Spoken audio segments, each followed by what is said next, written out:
স্বাগত চট্টগ্রাম প্রতিদিনে আপনাদের সঙ্গে আছি আমি সালেজুর চৌধুরী। এবারে বিস্তারিত। খালেদা জিয়ার শারীরিক অবস্থা অপরিবর্তিত আছে, বিদেশে যাওয়ার এখনো সিদ্ধান্ত হয়নি বলে জানিয়েছেন বিএনপি নেতারা। নিউমোনিয়া সহ নানা জটিলতায় 4 দিন ধরে রাজধানীর এভার কেয়ার হাসপাতালে চিকিৎসাধীন বিএনপি চেয়ারপারসন। মেডিকেল বোর্ডের তথ্যে জানা গেছে যে চিকিৎসা দেয়া হচ্ছে তাকে, তা গ্রহণ করতে পারছেন খালেদা জিয়া।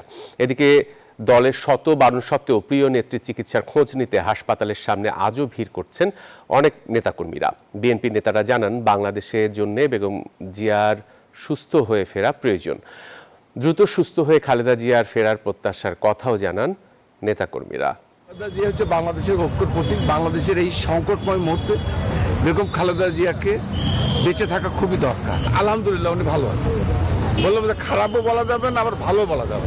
এই চিকিৎসা এবং নেত্রীর এই স্বাস্থ্যগত বিষয় নিয়ে সবাই উদ্বিগ্ন এবং আমরা জাতি আশা করে যে উনি এই সংকট থেকে বেরিয়ে আসবেন, সুস্থ হয়ে আবার আমাদের মাঝে ফিরে আসবেন। এদিকে রাজধানীর এভার কেয়ার হাসপাতালে চিকিৎসাধীন বিএনপি চেয়ারপারসন খালেদা জিয়ার শারীরিক অবস্থা অপরিবর্তিত রয়েছে বলে জানিয়েছেন দলটির সিনিয়র যুগ্ম মহাসচিব রুহুল কবির রিজভী। আর বিদেশে চিকিৎসার বিষয়ে তার মেডিকেল বোর্ড এখনও কোনো সিদ্ধান্ত দেয়নি বলেও জানান তিনি। রোববার নয়াপল্টনে বিএনপির কেন্দ্রীয় কার্যালয়ের সংবাদ সম্মেলনে এসব তথ্য জানিয়েছেন রিজভী।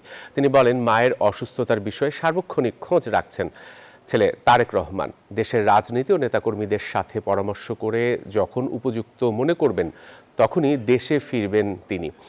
এ সময় বিএনপি চেয়ারপারসনের অসুস্থতার কারণে বিজয় দিবসের গৃহীত বিজয় মশাল কর্মসূচি স্থগিত করার কথাও জানান রিজভী। তার শারীরিক অবস্থা অপরিবর্তিত রয়েছে এবং তার বিদেশ যাওয়ার ব্যাপারে তার মেডিকেল বোর্ড এখনো কোনো পরামর্শ দেননি। যখন হবে মানে উপযুক্ত মনে হবে ওনার আশার, সেটা তিনি করছেন এবং মানে তার মায়ের জন্য, আমাদের চেয়ারপারসনের জন্য তিনি উদ্বেগ উৎকণ্ঠায় সময় কাটাচ্ছেন। আমি যতটুকু জানি প্রতি মুহূর্তে দায়িত্বরত চিকিৎসকদের সাথে তিনি সবসময় কথা বলছেন।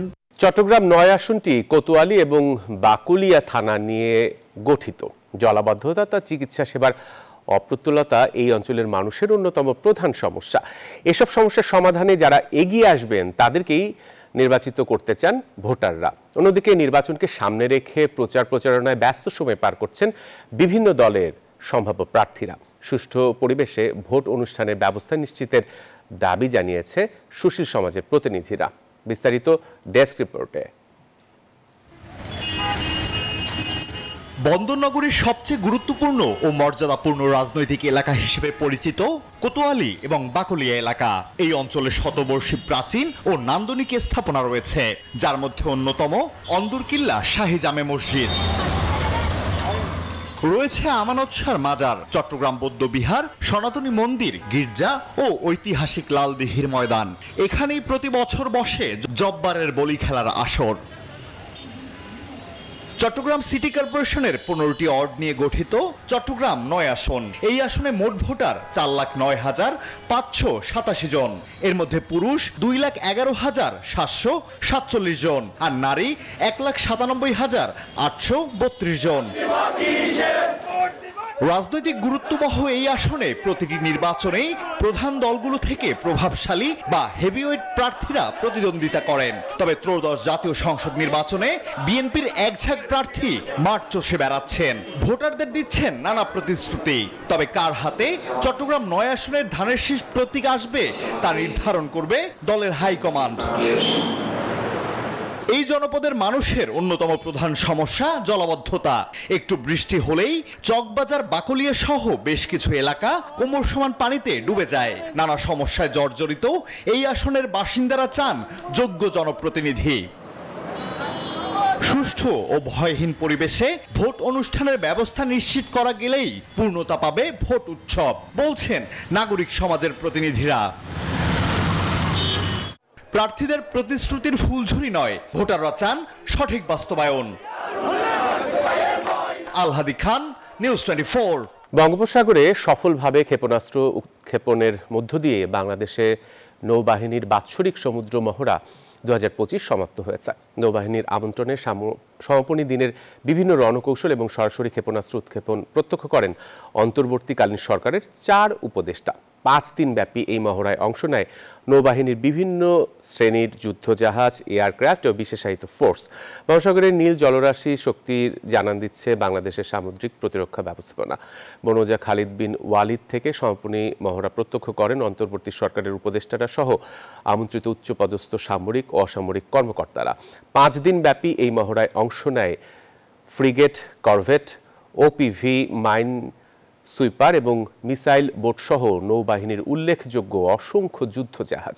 সমুদ্রসীমায় সার্বভৌমত্ব রক্ষা, সমুদ্র সম্পদ সুরক্ষা, সামুদ্রিক রুটের নিরাপত্তা এবং চোরাচালান, জলদস্যুতা দমন এসব ক্ষেত্রে নৌবাহিনী আরও প্রস্তুত ও দক্ষ বলে জানান নৌবাহিনীর প্রধান অ্যাডমিরাল এম নাজমুল হাসান। একদিকে চিকিৎসক ও নার্স সংকট, অন্যদিকে শয্যা, অক্সিজেন ও ওষুধের ব্যাপক ঘাটতি, সঙ্গে রয়েছে নোংরা পরিবেশ আর দালালদের দৌরাত্ম্য। এসব কারণে ফেনী জেনারেল হাসপাতাল যেন নিজেই রুগ্নতায় ভুগছে। ফলে কাঙ্ক্ষিত স্বাস্থ্যসেবা থেকে বঞ্চিত হচ্ছেন রোগীরা। মোহাম্মদ ইয়াসিন সুমনের পাঠানো তথ্যচিত্র নিয়ে দেখুন ডেস্ক রিপোর্ট। ফেনী জেলার 18 লাখ মানুষের সরকারি স্বাস্থ্যসেবার প্রধান ভরসা জেলা শহরের 250 শয্যা বিশিষ্ট জেনারেল হাসপাতাল। শুধু ফেনী নয়, আশপাশের জেলা কুমিল্লা ও নোয়াখালী থেকেও প্রতিদিন শত শত রোগী চিকিৎসা নিতে আসেন এখানে। হাসপাতালটিতে 306টি অনুমোদিত পদের বিপরীতে কর্মরত আছেন 206 জন। 9 জন সিনিয়র কনসালটেন্ট থাকার কথা থাকলেও আছেন 5 জন। দীর্ঘদিন ধরে মেডিসিন, শিশু রেডিওলজি, সার্জারি, দন্ত, চক্ষু ও চর্ম বিভাগে বিশেষজ্ঞ চিকিৎসকের সংকট লেগেই আছে। রোগীর তুলনায় শয্যাও কম। বাধ্য হয়ে করিডোর ও বারান্দায় সেবা নিচ্ছেন রোগীরা। 6 দিন আইসি, কোনো চিকিৎসা নাই, ওষুধ বড়ি নাই, কোনো কিছু খানে দেন আজকে 7 দিন। আর একটা ভ্যাকসিনের জন্য বলছে যে ভ্যাকসিন নেই।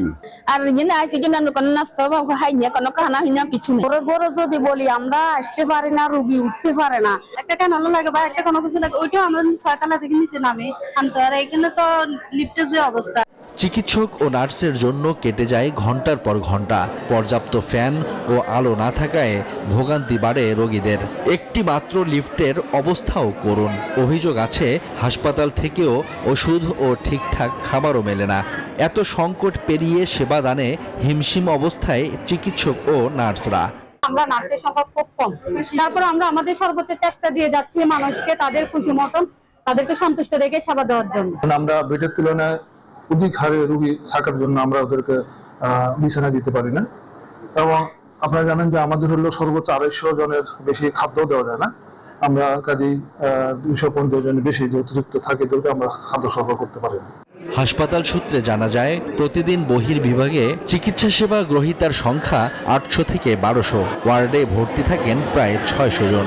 এর বিপরীতে চিকিৎসক আছেন 56 জন, নার্স 140 জন। Desk report, news 24। দেশের সর্ববৃহৎ শুটকিপল্লী কক্সবাজারের নাজিরার টেকে এখন ব্যস্ততা। প্রায় 100 একর জায়গা জুড়ে চলছে শুটকি উৎপাদন ও শুকনোর কাজ। দেশের চাহিদা মেটানোর পাশাপাশি বিদেশেও রপ্তানি হয় এখানকার শুটকি। ইরফানুল হাসানের রিপোর্টে দেখুন বিস্তারিত। কক্সবাজার শহর সংলগ্ন বঙ্গোপসাগরের তীর ঘেঁষে গড়ে উঠেছে দেশের সবচেয়ে বড় শুটকি মহল নাজিরার টেক। চলছে উৎপাদন ও শুকানোর কাজ। মহলে ভোর থেকেই জমে ওঠে কর্মব্যস্ততা। সাগরের বিভিন্ন প্রজাতির মাছ পরিষ্কার করে লবণ মাখানোর পর শুকানোর জন্য তোলা হয় চাতালে বা বাঁশের মাচায়। 3 থেকে 10 দিন রোদে শুকিয়ে তবে এই মাছ পরিণত হয় শুটকিতে। ছুরি, চাপা, সুরমা, রূপচাঁদা, ফাইসা, লইট্টা, পোয়া, চিংড়ি সহ 20 থেকে 25 প্রজাতির মাছের শুটকি হয় এখানে। বাংলাদেশের মধ্যে যতগুলো আইটেম আছে মাছের, সবগুলো ইনশাআল্লাহ এখানে শুকানো হয়। বড়তে একদম ছোট পর্যন্ত। ভালো ব্যবসা বাণিজ্য আমাদের খুব সুন্দর যাচ্ছে এখন, এবং তাদেরকে আমরা চেষ্টা করতেছি ভালো মাছটা দেওয়ার জন্য, শুধু কম দামের ভিতরে। ঘুরে দেখার পাশাপাশি দামে কম ও মানে ভালো হওয়ায় সরাসরি শুটকি কিনছেন দূর দূরান্ত থেকে আসা পর্যটকরা। দেখলাম যে এখানেই শুকানো হয়, এখানেই ধরা হয়, ওই প্রেক্ষিতে আমরা এখানে মানে যেটা এখানে টাটকা মাছটা পাবো বলে এখানে আমরা আসছি আর কি। এখানে দাম খুব কম আসলে, আর মাছগুলো খুব ফ্রেশ। ওই শুটকিগুলো যেগুলো একটু প্রাইস বেশি সেখান থেকে এখানে 300-400 টাকা আমরা কমে পাচ্ছি। এখানকার উৎপাদিত শুটকি স্থানীয় চাহিদা মিটিয়ে রফতানি হচ্ছে বিদেশেও। প্রণোদনার পাশাপাশি আধুনিকায়নে সরকারের সহায়তা চান ব্যবসায়ীরা। এই শুটকি মহলটা যদি সরকারের কিছু অনুদান দেয়, কিছু যদি আধুনিকায়ন করে, অনেক আমাদের জন্য উপকারী করতে হবে। সরকার যদি উদ্যোগ নেয়, আধুনিক সরকার আমাদের জন্য এবং 1 নম্বর ওয়ার্ডের জন্য, সারা বিশ্বের জন্য এই শুটকি দেশি বিদেশে রপ্তানি এবং করতে পারবে। শুটকি উৎপাদনের জন্য এই ঐতিহ্য ধরে রেখে আধুনিকায়নের পথে এগিয়ে গেলে নাজিরা টেক হতে পারে দক্ষিণ এশিয়ার সবচেয়ে বড় ও মানসম্মত শুটকি প্রক্রিয়াকরণ কেন্দ্র।